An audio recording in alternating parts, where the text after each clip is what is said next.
Welcome back to Around the Net. I'm aware it is a bit of a weird camera angle for this video, but hopefully that's not going to bother anyone who has to watch me talk throughout this video. But I'm back with my conference finals predictions. I know it's been like 2 weeks since I uploaded. I just couldn't figure out anything I wanted to make a video on, but I do have a couple ideas over the next week or so.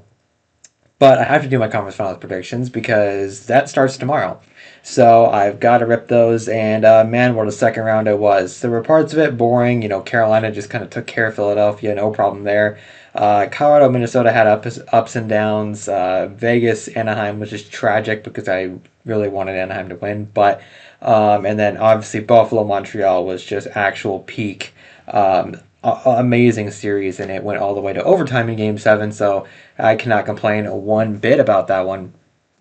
And now hopefully that leads into some good series in the conference finals here that on paper should be really good. Starting it off, I'm going to go right into Colorado and Vegas. For this series, honestly, I was sort of going back and forth just because it's like, with how well Vegas played against Anaheim at points, makes me feel like they could have a chance, but at the same time, they were still inconsistent.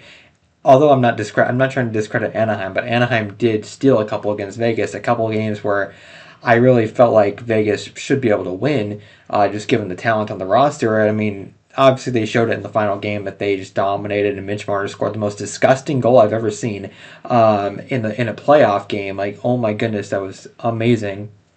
Everyone knows what I'm talking about, and that was incredible. I was like going crazy on X. I posted like 3 times about that goal, and so yeah, there's a lot of hype going in with Vegas. Even though I do not like the Vegas Golden Knights, I can't show any bias on this channel, and I never would.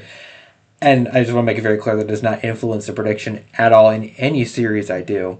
But in this, I do feel like if you're looking at it from genuine Colorado versus Vegas, you look at Colorado, took care of LA. I really don't care about that. That should not factor into prediction at all. LA is the easiest beatdown of any team in the playoffs, in my opinion.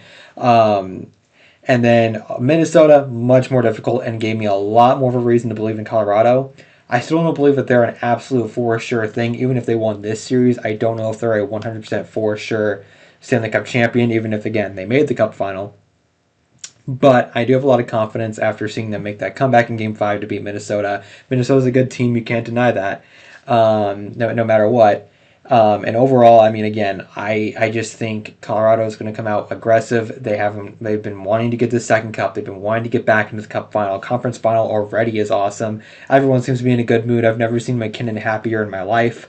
Dude was actually messing around with the TNT crew. It was actually awesome. Go check that interview out if you didn't. It was funny.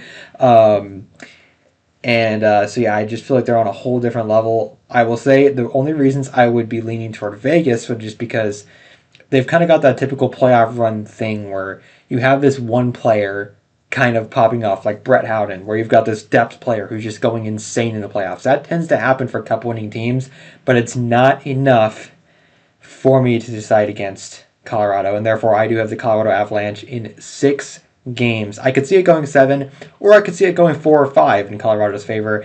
If Vegas is going to win, it's going to be in probably 7, but again, I do have Colorado in 6. I think it's the basic pick. I think everyone probably picks that, but I mean, no, not even really ashamed of Vegas. Like, they've had a good season, and I think the coach firing, again, completely unbiased here, I think that was one of the greatest moves I've seen in a while, to fire Bruce Cassidy, even though he is like a good coach, and I know there's going to be a lot of teams all over him in the offseason, but bringing in John Tortorella was brilliant.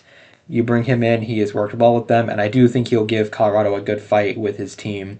And I do think it'll be a very, very, very entertaining series and could go a decent amount of lengths. But overall, I do have Colorado moving on to the Stanley Cup final. On the other side of the bracket, this is where it gets really, really fun. And I know I have Habs fans on here. The Montreal Canadiens and the Carolina Hurricanes. Montreal, Alex Newhook won it for them last night in overtime. I was amazed. I mean, that could have gone either way. Both teams, great season. Buffalo, again, like, amazing season. I might do a breakdown on them at some point because, my goodness, what a season. And again, Montreal and Buffalo both. But Montreal does get the reward of playing the Carolina Hurricanes, who are 8-0. And but they've really had, like I don't know, legitimately, by the time they'll play on Thursday, it'll be 12 days off, but really you could consider it 6 weeks because let's be honest, they slaughtered Ottawa and Philadelphia and made them look like nothing. Especially to me, I feel like Philadelphia was more brutal, even though Philly, I think, might have scored a little bit more than Ottawa, or maybe. It felt like Carolina is just kind of taking care of them both without much of a problem. And so they've got a lot of momentum coming in, but well, I wouldn't even necessarily say they have a lot of momentum considering they've had so much time off. It's just they are experienced. It feels like if they don't get it this year, are you ever going to get it? Are you ever going to get past the conference finals if you don't do it this year? That is my thing with Carolina, and why I think they're the heavy favorite in this series is because Carolina, like they've been in this situation many times before and failed. I feel like eventually you have to break through and end up winning. And I just that's really what it feels like this year. And they're 8-0 again. Like that's incredible. Only been done. I think this is the first time in modern NHL history where there's like an actual main recent history that any team has done that. Correct me if I'm wrong. So yeah, they've got that going for them. But on the other hand, this is where I hate it when I see people shutting it down with only that argument. Montreal has all the energy in the world. They're a young, fast team. Wiped out the top two Atlantic teams. They take care of Tampa in 7, and they take care of Buffalo in 7. Neither was easy for them at all. There were close moments. Game 7 against Tampa, they were brutally outplayed. And Game 7 against Buffalo, I mean, really, most of the game, I think Buffalo was the better team. It's just that one shot in overtime, and I would say, especially in terms of shots, I think Montreal outshot Buffalo in overtime.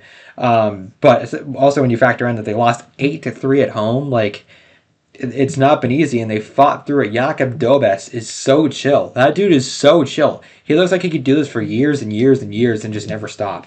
Like the dude is just so chill. He'll get destroyed one night, then come back and be like an absolute beast. And majority of the time, he is a beast. But in the few instances where he's been beat down, he's been unbelievable the very next game. Like I don't think there's been 2 games in a row where he's just straight up sucked. I don't think there's been that.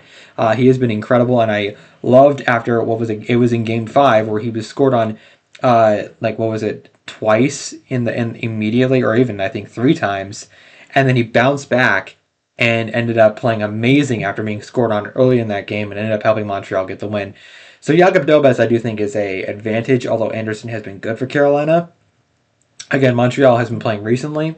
They have been just through grueling games. It was an actual war zone against Buffalo. However, in saying that, as much as I really think Montreal is going to put up an amazing fight against Carolina, I do see the Carolina Hurricanes taking this one in 7. I think Montreal will play another 7-game series, and this time I think they're going to run out of magic. I know you don't know how tempted I was to pick Montreal because it really feels like they're inevitable. Like play the Thanos clip. Like they genuinely feel inevitable. And if they were to beat Carolina, I will without a doubt take them in the Stanley Cup final. I don't care who they play. Without a doubt, if they can beat Carolina, the cup is theirs. Because this, to me, is their biggest challenge. If they can get over this hump against Carolina somehow, they will beat whoever's in the cup final. This is humongous for Montreal. These next, I'm going to say 7 games, are humongous. And I just barely see Carolina getting the edge because I do feel like, in Carolina's case, I'll mention it again, it's like, eventually you've got to have the momentum to get over the hump. And I think this is the year they're going to do it. So that's really my reasoning. And again, obviously, I would take that team on paper but over Montreal just a bit. I do feel like, again, and the experience is on Carolina's side. Everything is there for Carolina. It's just Montreal is on this amazing, inevitable run that it feels like it's very possible this could somehow end in a Montreal Cup. And I wouldn't be against that. I think that would just be absolutely what an amazing story that'd be. That'd be, in my opinion, that might be equally or maybe even better than the St. Louis 2019. I don't know. It's funny because they both have a goaltender that's just standing on his head doing ridiculous things. But yeah, it'll be a great series no matter what. And let me know your predictions down below. I think both are going to be amazing. I can't wait to watch it starting tomorrow. And then also that East final will start Thursday. So yeah, those are my predictions. I do hope you enjoyed this video. Sorry for the weird camera angle. I don't know how well you can see me. But yeah, thanks for watching. And make sure to like and subscribe if you did enjoy. And let me know what your predictions are. And I'll see you in the next video.